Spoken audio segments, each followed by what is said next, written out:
Well, howdy there, folks. This is your host, ID Jester. Thanks for checking out my video. We've got a special episode this time as we're going to be looking at a game called Inside the Crease, which is, of course, made by the fine folks at Inside Sports Games. You can check out all their information here in the InsideSportsGame.org website. Not only do they cover hockey, but of course they cover football and baseball and basketball, all kinds of different games. They allow you to download a full version that's active for 5 days, so you can check it out, make sure it plays on your computer. You can check out how much fun it is and how the game plays and everything ahead of time before you purchase it. It only comes with a couple of teams, but it's definitely a good way to check it out. We're going to be looking at Inside the Crease and possibly a couple of the other ones and check out how their games play. So up until about a week ago, I never really even heard about the Inside the Crease Hockey, and once I did come across it on the internet doing some searches and checking things out, I was rather intrigued by it because I like to have my sports simulations, number one, I like to have them based upon a solid board game, where you have cards and charts and all kinds of really cool things like that. So the computer version is actually based upon their board game version. In fact, they have a board game version for all of their different sports as well. So not only can you play on the computer, but you can download and check out their actual board game version as well. But the computer version, of course, is a complete simulation of their board game.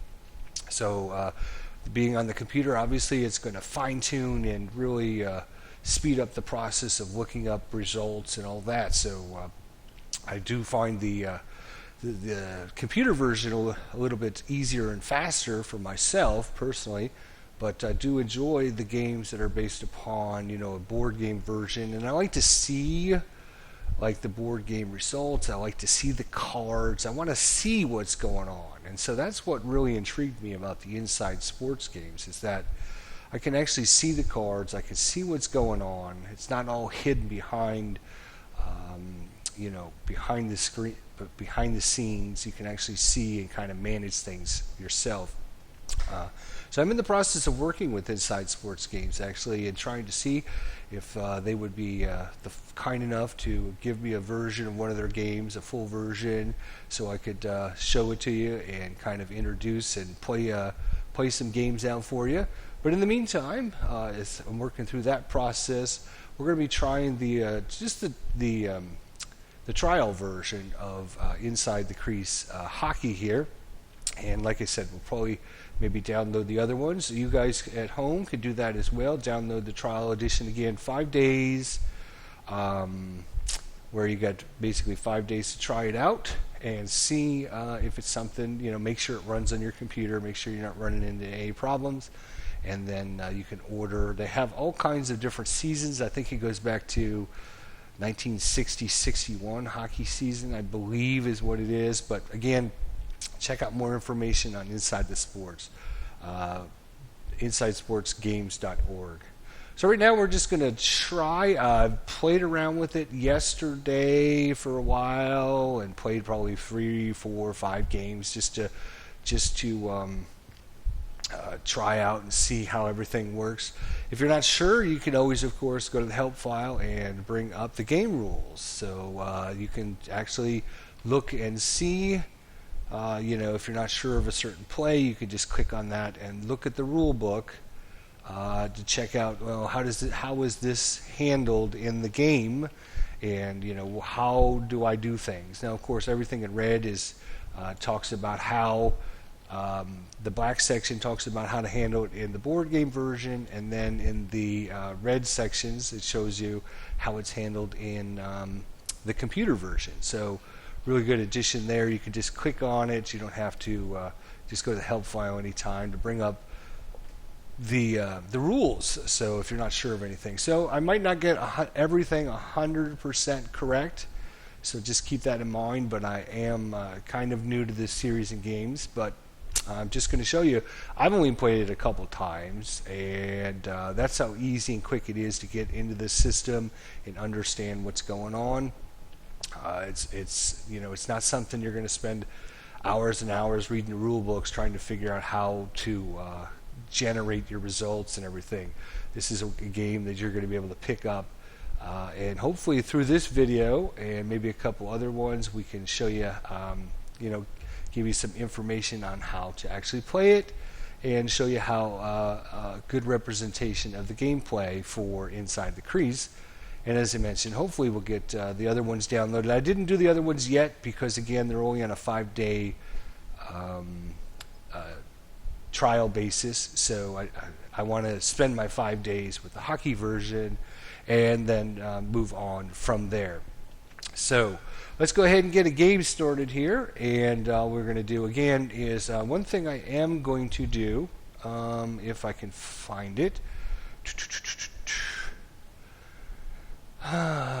So again, you can edit the teams, you can copy your databases, you can trade players, release players, sign free agents. There are instructional videos you can go to. You can find out all the information and, of course, the rules there as well. You can view and edit the player ratings, text reports. I mean, it's got all the standard stuff that you pretty much need for keeping track of information. If you're a person that really likes delving into the fine details, there's definitely all that. So I guess we're going to go to a new game here, and of course you can see if you had multiple seasons here, you could load multiple seasons. Right now, of course, I'm only running the demo, the trial version here, and the two teams that come with it is the Detroit Red Wings and the Pittsburgh Penguins from 2008-2009 season. So we're going to choose the Penguins, and from 2008-2009, and then we're going to select the home team, and we're going to put Detroit as the home team there. So we got Pittsburgh at Detroit from the 2008-2009 season. Of course, these are the two teams that made the Stanley Cup Finals in that season. And not to give you a spoiler alert, but I will tell you, if you don't remember, you don't want to know, fast forward the video. But Pittsburgh ended up winning the Stanley Cup playoffs in the 2008-2009, beat Detroit. So we're reliving that Stanley Cup playoff series here. So let's go ahead and go to the game options here. So, of course, you have your different line setups if you want to have 4 forward lines or 3 forward lines. And this is a big thing based upon which season. Are you going to have overtime? Are you going to have shootouts? Is it a playoff? No overtime. If you're playing a regular season game, back in the 70s, they didn't have overtime. You can choose your default resolution or preferred resolution. You can have no injuries, or of course injuries. You can have the sound or no sound. And then you can have the FAC randomness. You can draw from a deck, or you can have a random draw. So the reason I brought this up is because I want to show you guys the game actually comes with sound effects, but when I record with my recording software, they come in really, really loud, and it kind of overdoes my voice, so you can't hear me talking. Now, of course, there's just body checkings, and there's some really good. Every time you have a face-off, it has a nice little hockey tune that goes on, and it has a lot of the when they score a goal, it has the whistles and the bells going off and all that stuff. But I'm actually going to play with no sound, just because I don't want it to interrupt when I'm trying to talk about what's going on the screen and all that. So definitely, I enjoy the sound effects. Actually, it's pretty cool. It's not a constant thing. Just once in a while, you'll have like a body check come in, and it'll crunch and make a big sound, or you'll have a stick hitting the ice, or you'll hear the crowd oohing and on a rebound, and stuff like that. But again, I'm gonna play with no sound just so you guys can hear me. So now we're just going to go to choose the lineups here. And of course, here is all the players on the left-hand side, their positions, and approximately how many shifts that they took during a period of a game here. And what we can do here is you can set up your own lineups. But what I find really good and really interesting is come down here to the bottom, and I'm just going to go in the demo version. Of course, if I had multiple seasons here or whatever, I could select different data files. And I'm just going to load the Pittsburgh. And you can see here the first line, the second line, and the third and the fourth lines here. When they're in even strength, you can see their power play and they're shorthanded. And of course, you can get in and fine-tune this however you want. You can see that if we look at Sidney Crosby here, you can notice he's the center on the second line, and Malkin is the center on the first line. And if you wanted to switch these two and have Crosby on the center on the first line and Malkin maybe on the right wing on the first line, you can do that. So you can go in and adjust these however you want. But for simplicity's sakes, and just so we can kind of show you more of the game and not really delve into too much details here, I'm just going to use it kind of the default lineup here. And then of course down here is your goalies, and if you want to know about any player, all you have to do is move your mouse. I keep getting rid of them, but if we want to look at Sidney Crosby, all we have to do is mouse over.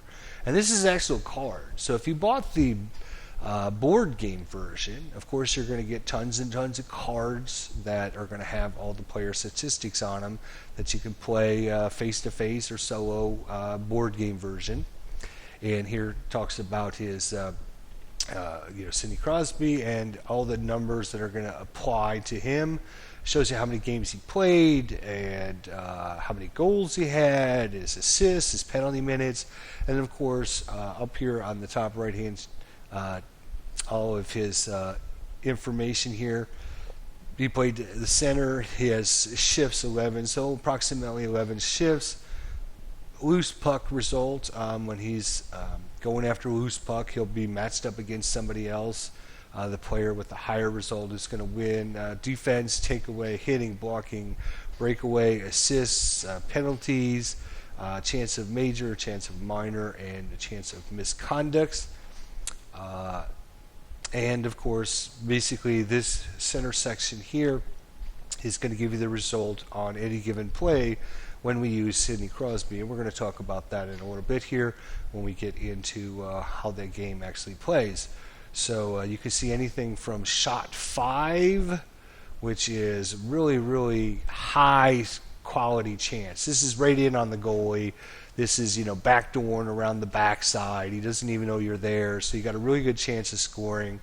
All the way down to shot 0. Shot 0 doesn't have really any chance of scoring. It's a weak shot. The goalie's going to save it, but hopefully he'll maybe give up a rebound or something. Then you have a chance to give the puck away. You have a chance to pass the puck. You have a chance to make a perfect play, and you have a chance to ice. So, and of course, there's real statistics down here. So, and of course, that's on every player. We can just kind of go through and look at all of them, and you can kind of set up your lines, because maybe you want people that have really good defense all in one line, or maybe you want to have really high breakaway on all your forwards because you want to have a higher chance to score. All right, so really good in-depth details, and I do like the shifts. Kind of the biggest thing with board game when you're specifically talking about hockey is, because hockey is so fast and fluid, just moving from one line to another, can take some time. But in this, because it's a computer version, we can actually do that with just a click of the button. And of course, again, down here, we can check out our different goalies and find out which one we would like. We're just going to use Marc-Andre Fleury for this.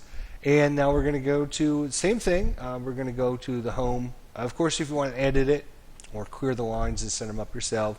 Now we're just going to go to the home and do the same thing. We're going to use Detroit from 08-09, and we're going to choose Chris Osgood there. And that's as simple. I mean, I've gone through this a lot longer than normal because I'm just trying to be more in depth for you guys and kind of just explain what I'm doing. If you're familiar with this game, then you probably know all this information. But hopefully, there's a lot of people out there that are new to this series of games, the Inside Sports games, and hopefully, they're learning some things along the way. So I'm going a little bit slow here in the beginning here, but of course, we'll pick up the pace here as we start doing things. Injured players' names will be highlighted in red, so if somebody was injured, they would be shown in red, and then you couldn't play them. So if I was going to be playing the Detroit 08-09 hockey season over from scratch, eventually we're going to have players that are going to be hurt. I'm going to have to switch up my lineups. Great detail there. So, I can just get in here, click, click, click, click, click, and then, maybe in 30 seconds I can have a game up and running. All right, so what I'm going to do here is actually make this a window because I think it plays a little bit better. Yeah, we'll just leave it as a window. All right, so this is basically, if you were to have your cards down on your table, this is pretty much what you would see. All the cards. Here's our goalie here. We have our left wing, our left defenseman, our centerman, our right defenseman, and our right wing. So same thing down here, left wing, left defenseman, center, right defense, and right wing. So you can see the setups. Here in the middle section over on the left-hand side, basically is when we set up our lines, these are going to be our lines. So we have our forward first line, second line, third line, and fourth line. And our defense, we have pair 1, pair 2, and pair 3. So if you're kind of new to hockey, they basically separate all the players into different lines. And so, for example, when line number 2 comes out, it's going to be Matt Cook, Sidney Crosby, and Peter Sikora. They come out kind of all at the same time. It's not like, I'm going to bring Matt Cook in this time, and then next time I'm going to bring in somebody else. So they have all the same lines, and so you can kind of choose how you're going to set things up. There's going to be 4 sets of forwards. Usually line 1 plays the most, followed by line 2, followed by line 3, followed by line 4, and that's because obviously you want to get your best players on the ice for as much time as you can. But if you're skating around for a minute and a half or 50 seconds to a minute and a half, and you're banging into people and you're fighting, kind of pushing on people and everything, you get really tired. So you need a couple minutes to rest. So that's when line 2 comes out, gives line 1 a chance to rest. And then maybe line 1 comes out again, and they're out there for a little bit, but line 2 didn't quite recuperate yet, so maybe you put your third line out there, and etc. So anyways, that's how the lines kind of separate there. On our middle section here, this is kind of going to be the most important section here. This is going to be our penalties, if there's anybody in the penalties, and this is going to give us our play result, and we're going to talk about that here in a minute. Here's our goalie results of Pittsburgh and our Detroit down here. Now, another real important thing for hockey is whether or not how aggressive you are with 2 different aspects of your game. Number 1 being forecheckers. So that's how many people do you send up the ice to try and steal the puck from the opponent. Kind of the default and normal is 2 forecheckers. I mean, that's kind of, every team does 2 forecheckers, and they have 3 people in the back kind of guarding the goal. You can be more aggressive and send 3 people up. Of course, being more aggressive, you can get more turnovers, you can have more you can have more breakaway chances. You can cause the opponent to, give away the puck more. But the downside is because you're being more aggressive, they can get by that first 3 forecheckers. Then they can get on your goal, and they can have better shots. They're going to get more breakaways. So it's kind of a 2-edged sword. And of course, you can go the other way as well. You can have less forecheckers out. And normally when a team's up by a couple goals, they'll go to like 1 forechecker because they want if there was 10 minutes left in the game and I was up 4-3, I'd probably only send one forechecker because I don't want anybody to get beyond us and get a good shot on our goalie. And if I was up by a couple goals, I might even go down to 0 forecheckers and give them lots of shots. But we're just hoping to hold on until the end of the game. We got a couple goal lead type thing. So that's why this number's in red, is because it's kind of the default.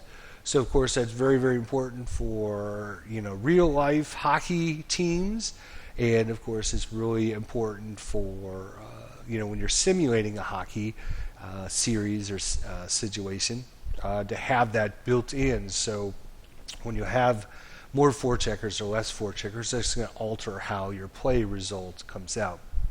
The second thing that's very important is, of course, your physicality play. How physical are you against your opponent? So there are some advantages and disadvantages. Of course, the normal is medium. So you're kind of aggressive, you're kind of making hits, you're kind of doing, trying to make your opponent, weaken them by physically, hitting them, and they'll start rushing their passes and make bad passes, the loose pucks, things like that. And of course you can go up to high. High physical play is going to make them make more bad plays, give more turnovers, give them a chance, not to make good plays against you. But of course on the downside is, as you're hitting these people and you're knocking them around the ice and stuff, that the ref is going to take note, and you're going to probably have more penalty called on you if you don't do things by the book. So it's kind of another way for you to kind of alter how the opponent plays. But of course, again, it's a two-edged sword. You're going to get more turnovers, you're going to make them do bad things and give away the puck more, but of course you're going to have more penalties called on you. So and of course you can go to low, which is the exact opposite. The opponent's not going to have as many bad plays. You're not going to be physically trying to alter their gameplay, but of course you have a less chance of penalties being called on you. So those two aspects, the forecheckers and the physicality play, are very, very important. Some computer simulations do that really, really well. Some have this part built into it, some don't. I enjoy the fact that Inside the Crease gives you both of these options to not only for the physical play, but of course the forechecker. So let's go ahead and just talk really quickly here before we have the end of this first video here, and kind of talk about what's going on. So basically what we're going to be doing is we are going to be having basically think of it as a play. If you're used to like football, we're going to have a play, and we're going to compare usually one of the defenders' results and see if he's able to do something. So we might get a result that says defensive center takeaway 5 or higher. And so what we would do is we would look at the defensive center takeaway, and we would see if it's a 5 or higher. In this case, it's a 7. So Pavel Datsyuk is able to complete the play and take the puck away. So we would click on the take button here. So basically what we're going to have is we're going to have we're going to have plays that pop up, and we're going to compare a lot of times the one team versus the other team and different results, and then we're going to find out what happens as a result of the different stats that the players have. And I'm going to take just a quick second here. I'll be right back. Okay, folks, sorry about that.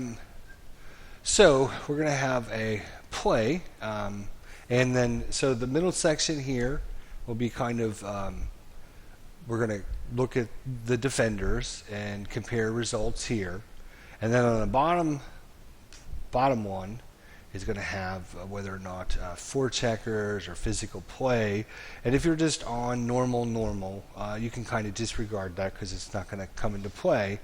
The only time that'll come into play is if you go off a normal and go to less forecheckers or more forecheckers or low or high physical play. So most of the time you're going to look at the middle box, you're going to compare it, and then of course if they don't, if the defender is unable to complete it, then up here in the top section is going to be the result that you're going to look on the player's card to see what happens. So let's go ahead and run through a couple examples here. We'll come back in the next episode and do some more gameplay to show you how things play. This is kind of just the main introduction video. So of course the first thing that happens with every game is the fact that you have a face-off. We'll be doing that quite a bit, and that's what FO stands for, face-off. And we're going to go ahead and do a face-off. So because this is the computer version, we don't need to look at everybody's card, and we can just all we have to do is the computer's going to highlight all the face-offs for the people that are on the ice. So in this case, we have a face-off of 7, a face-off of 7, and a face-off of 7. So Pavel Datsyuk is going to take the face-off because he's the centerman. But if he gets tossed out for whatever reason, we can always have Henrik Zetterberg come in and take the face-off because he's also very, very good at 7. And what we're going to do is we're going to compare that to the highest person on Pittsburgh's team. And of course, it's Malkin here who has a face-off of 5. So we have a 7 versus 5, but we have to look in this the middle section here and see what happens. A lot of times you'll have numbers in here. And basically what it'll do is it'll give you a number and it'll say +5. And what'll happen is you get to add +5 to actually whoever's lower. In this case, it would be Malkin who has a 5. So if there was a +5 in here, Malkin would have +5, so he'd be up to 10. 10 versus 7, he would actually win the face-off.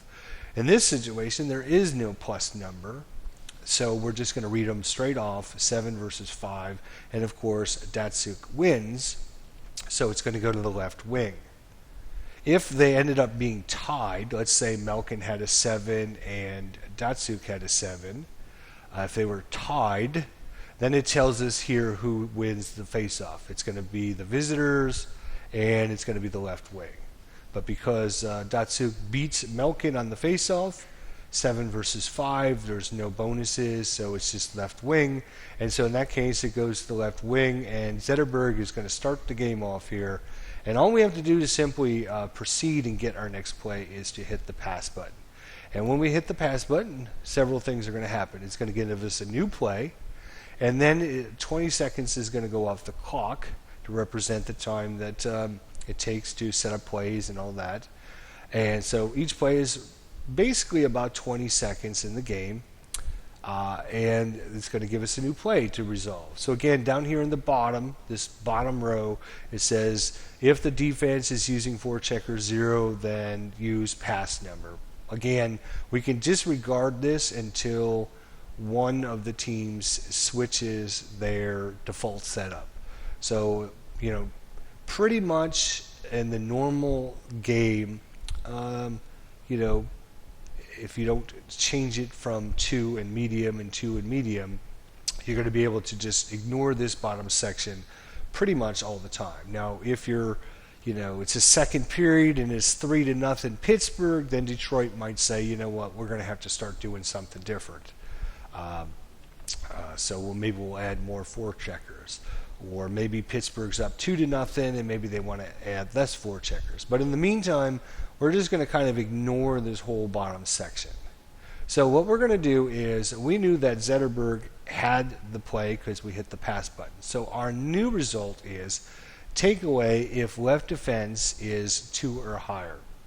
So what we're going to do is we're going to look at the left defense. So since Detroit has the puck, Pittsburgh is the defenders. And the exact opposite, when Pittsburgh has the puck, then Detroit's the defenders. So in this case, we're going to be looking at defenders. We're going to look at takeaway if the left defenseman has a takeaway 2 or higher. And that's what this little symbol means, greater than or equal to 2. So 2 or higher. And so for us, because we're playing the computer version, the computer says, look at this spot right here. because, it's highlighted in green. And now all I have to do is say, is that 2 or higher? It is not 2 or higher. So the defender in this case was not able to make the play. So Mark Eaton did not make the play. So we could just basically ignore this section here, and all we have to do is look up here at the top to find out our play result. So in this case, Henry Zennerberg passes it around, he skates up the ice, and he's going to pass it to Pavel Datsyuk, and who is the center, Pavel Datsyuk, and the result is going to be a number 24. So all we have to do is, again, look at the green, go down to number 24 on his sheet and find out what it is. So in this case, it's a shot 1. So again, remember, shot 0 all the way up to 5. 0 gives you basically no goal chance, and 5 gives you a really, really good chance. So obviously a shot 1 is kind of an outside shot, might be blocked by a defender or who knows what, but we'll click on the SH1 button, and it gives us another result. Believe it or not, the other result went away, and basically what this represents, if you play the board game version of this, you're going to be turning up a fast action deck, and every time you turn up a fast action deck, you're going to look at certain results on it. Well, when we flipped up this fast action deck, there's nothing here in the special area, and there's nothing here in the defenders. So they didn't get a chance to block it, they didn't get a chance to hit it away, they didn't get a chance to do anything to it. So Pavel Datsyuk is going to take a shot, and all we have to do now is just look at shot number 20 on column 1. So we look at shot number 20. You can see to score a goal against Marc-Andre Fleury with a shot 1, you have a 1 to 3 chance. You can see if you shoot shot 0, you have no chance on him whatsoever. 1 to 3, so you got a very, very small chance to shoot and score a goal with 1. 1 to 5 is number 2, number 3 is 1 to 10, number 4 is 1 to 15, and number 5 is 1 to 23. So you can see better shots, better chance of goals. But in this case, we're looking at number 20. We're just going to go down the list until we look, and it looks like it's a shot, a save by Marc-Andre Fleury, but he gives up the rebound. So we're going to click on rebound, and it's going to give us another play. There we go. So in this case, a lot of times in the middle section, again, we flipped up a new action card, and it'll say compare offensive center versus defensive center, and we're going to compare the two. But in this case, none of that happened, and it just went to a rebound to the right defenseman. So Christopher Letang picks up the rebound off of Marc-Andre Fleury. Notice here our shots on goal. Detroit now has 1 shot on goal, and Christopher Lang has picked up the loose puck. And we're going to click it. And now it's going to start a new series of play, and we're going to look at that in the next episode, and we're going to show some more gameplay and talk about some more things when we come back and look at Inside the Crease Hockey by Inside Sports Games. So thanks for watching me. We'll see you in the next episode, folks.